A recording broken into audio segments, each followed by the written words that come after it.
Hi, I'm Aoife Devitt, and welcome to Fiftyfaces TV. We're delighted to be joined today by James Brooke-Turner, who's Director of Yoke & Co, as well as Investment Director at the Nuffield Foundation in the UK. He has recently written a book called Investing for Charities, and we're delighted to have him back here, as he was a previous guest on the podcast, to talk about the themes of that book and how they have resonated. Welcome, James. Great to see you here. Thanks for inviting me. Great to be here. Well, let's talk about your book, Investing for Charities. What prompted you to write that book? And what is the main idea? Well, there's a sort of formal answer and an informal, more interesting answer. And really, it started out as, I would describe it as quite a prolonged rant during COVID about all the problems I thought there were with charity investing, both what charities do and what the providers of charity services do.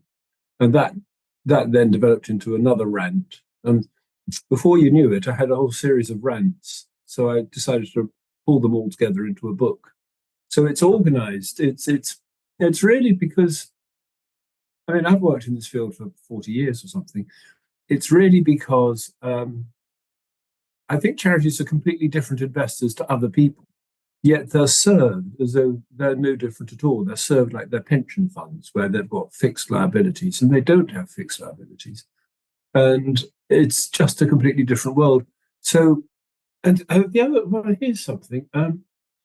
Charity trustees often think that a growing pile of money is a measure of success, whereas in fact, if you think about it, it's a measure of failure because it's money they've failed to spend. And the point of a charity is to spend its money. You can only achieve your charitable purpose by spending money. So there's a whole load of stuff. Let's go right back to the question as to why charities exist. How do you tackle this in the book? And the question that I think people sometimes forget is the money is for somebody else. It's not theirs. And all those sort of old habits of more is better sort of start creeping back in. And so one of the things in the book is to try and sort of recite everybody saying, don't forget why you're here. It's not your money, it's for somebody else. And what do they want? I think that's the key message. And then there are other messages about, you need to try hard to make more money. You never say to your fundraising director, don't try very hard. Why would you not try very hard with your investments? It seems extraordinary. But so the whole thing has been, this is my rant again, the whole thing has been captured by an investment industry and at a cost to charity beneficiaries. And moving now to the question of risk. How do you think that charities should approach risk? And what does risk really mean for a charity? Okay, so a phrase I like is the phrase reckless caution. Yeah. So often charities say, this is a widows and orphans fund, and we've got to be really cautious in how we invested. That's not what the law says. The law says you have to be prudent. And the difference is sometimes it is prudent to be incautious. Yeah? Sometimes, charity, it's about taking risks. So one of my little dislikes, another of my little dislikes, would be the efficient frontier where everybody says, oh, yes, I'm getting my maximum return for my accepted level of risk. But actually, that's allowed to justify low levels of risk. But in theory, if you're a charity trustee, you probably can take more risk or deal with more volatility than other people could. So you can't you can't look at them with equal status. A trustee who tolerates more volatility and earns more money is a better trustee than a trustee who's a bit cautious and doesn't like the ups and downs of the market. And then the other thing about risk is it doesn't actually mean risk. The industry is so full of poorly described words. So if you think about what risk means, it means volatility, or as I tend to say in the book, unpredictability or uncertainty about future values. And if you take that reading, you'll think about equities. They have more volatility, more uncertainty than bonds or cash. But if you think about the equity markets, over time, they go up more than they go down. So a better phrase would be opportunity. So it's not really risk people are talking about, it's opportunity. But risk has all these behavioral connotations, which makes people think, oh, I better not take it. On the topic of reserves and liquidity, Do these have a particular meaning for charities? And how should they think about their liquidity needs and how they should think about their reserves? So that was another sort of rant. That was another sort of strand of my rant, which is reserves and charities are often confused, I think. I think of trustees as like a dam. They're sitting in front of a reservoir of resources, and they've got to justify to their beneficiaries why the beneficiaries can't have the whole lot now.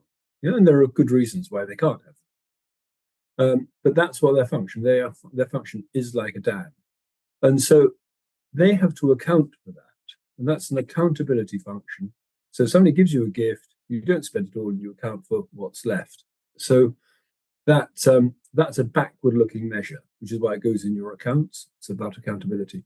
Charities that say we need to keep 3 months running costs in our reserves, or whatever the number is, confusing two things, because what's really going is that's a measure of liquidity and cash flow.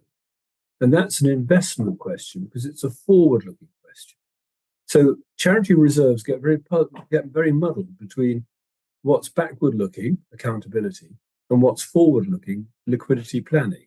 Should a charity always invest in line with their mission, in your view?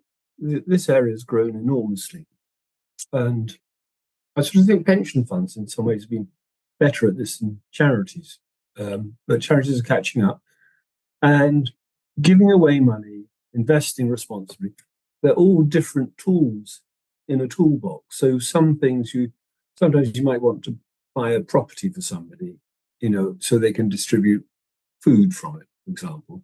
Sometimes you might want to invest in venture capital, so you're creating new drug discoveries. Sometimes you might just want to fund basic social care with the earnings from your portfolio.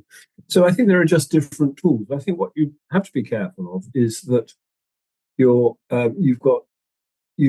know what your values are, and you're investing according to those, and be alert to the fact that your values are aligned with those of your stakeholders. So sometimes trustees that can get out of step, and you think, should I be more worried about my stakeholders, or what are my core values? And it's the core values that matter, and you have to justify that to your stakeholders. All the reputational scandals we've seen at the post office, there have been people who've worried about their stakeholders rather than their core values first. And I think that's something that charities need to be alert to. And how have some of your ideas resonated with the committees that you speak with and the industry participants that you speak with? Well, obviously, people tend to say nice things so far. It's the early days. I sort of think it's like a sort of resonating bell. People go, that's so obvious, of course, and that's really nice. So when you say something like all charities are trying to do one of three things: grow, stay the same, or shrink, everybody goes, oh, that's really sensible. And once you've answered that question, you can do all sorts of other things. So it sort of lays out a way of thinking about it. And I think Gary Steinberg, who used to be at the IMF, wrote the foreword, and he said in his first line, which I found rather surprising at first. He said, this isn't a book about investing. This is a book about spending. And of course, that's what it is. It's a book about how to spend money on your beneficiaries, not just how to make it. Investing is a means to an end. So I think the lessons that people are taking from it are the money's for somebody else. A growing pile of money isn't a measure of success at all. Think carefully about how you can use it. Would you say to your fundraising director, don't try very hard? All those sort of things. I think it's designed to put more agency with the trustees, give charity trustees more power to be able to say, or more confidence to be able to say, this is right for us, this isn't right for us. And to be able to, when a manager says, we think you should spend 3%, not 4%, I'd like the trustees to be able to say, actually, we think we're going to stick with 4% and take the risk. Because that's what their job is. The default should change to spending rather than saving. That's a hard question. So I put a little section in the book which addresses a similar point, which is people who think they should grow their charities so they can spend more in the future. So, and the way I describe that is saying that's like saying that you think you are more competent financial investors than investors in your purpose. So you think that you're not really certain if you're going to get 8% a year or something from investing in your beneficiaries, giving them a good education or a great start to life or whatever it is. You think you're going to get more money, you're going to be more successful putting it in financial assets. So if you really have that little confidence in your ability to spend money, you're the wrong person to be a trustee. You need to fire yourself and appoint better trustees who are more confident about spending. That's the only way you can do it. There aren't measures for these things. You have to be confident that, and I think, spending on early years, for example, or all sorts of things is infinitely, I think investing is a terribly poor returning asset class. Investing in your beneficiaries, far better. That's what's made the world so much richer. People, not financial assets. Well, absolutely fascinating. Thank you so much for your time here. Great to see you, and good luck with the book launch. Thanks so much for listening, Aiken. Great. I'm Aoife Devitt. Thank you for listening to 50 Faces TV. You can tune in to hear more from our guests on our 50 Faces TV YouTube channel. And in the link to the show notes, you will see James' original podcast on 50 Faces Productions.